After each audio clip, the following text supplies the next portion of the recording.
përkthej këto fjalë që thua ti kundër qeverisë.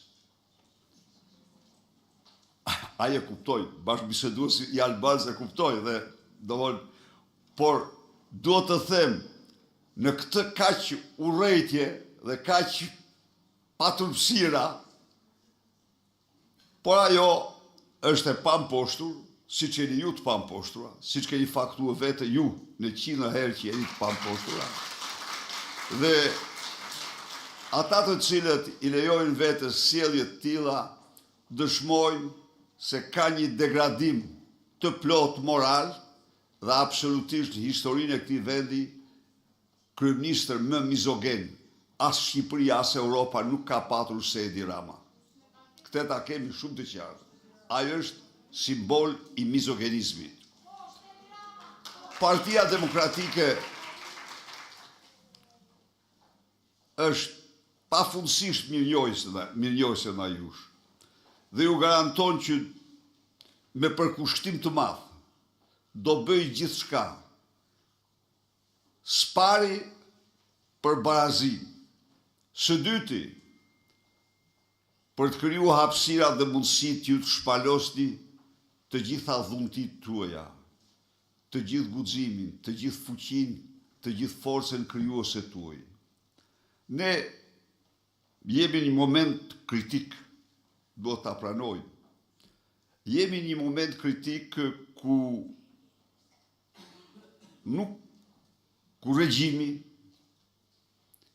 ka shpalosur para nesh, duke sfiduar çdo qytetar shqiptar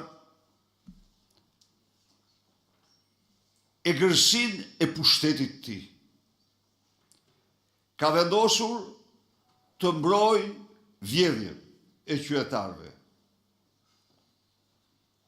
Ka vendosur ta dekriminalizojë vjedhjen e qytetarëve nga pushtetarët. Ajo që shihni ju në aparencë si betejë midis Lubi Ballukut dhe gjyqësorit, jo, është midis Edi Ramës, ju garantoj ju. Ajo është mëkatare, shumë, sepse ka 25 vite që shërben si asistente në vjedhje e tij, edhe në bashki dhe kudo.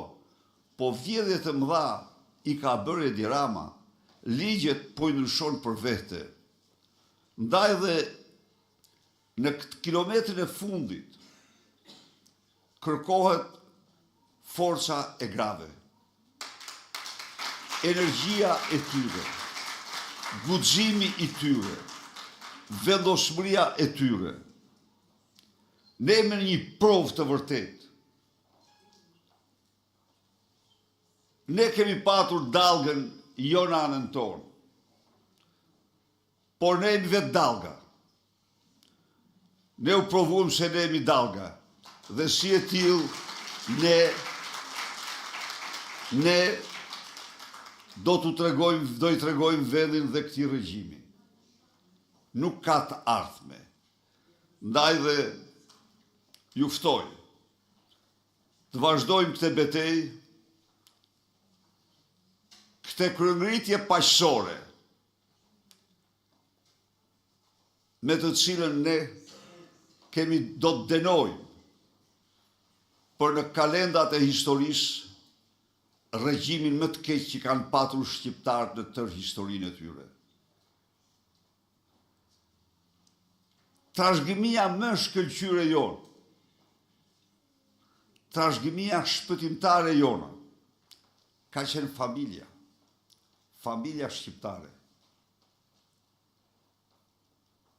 Edi Rama, kundër familjes, ka votuar ligjin më të keq që ekziston mbi tokë. Ka vende që kanë ligje të ngjashme, por absolutisht asnjë vend nuk ka ligjin kundër familjes si ky që u votua nga Edi Rama. Edhe në të kontekst, kjo betejë jona kundër tij është betejë për familjen shqiptare, e cila ka qenë shpëtimtare për kombin shqiptar dhe unë jam i bindur që këtë mision vajzat dhe gratë shqiptare do ta përmbushin me dignitet. Edhe njëherë gëzuar dhe një fitore të shpejtë e të sigurt. Faleminderit shumë. Faleminderit doktor.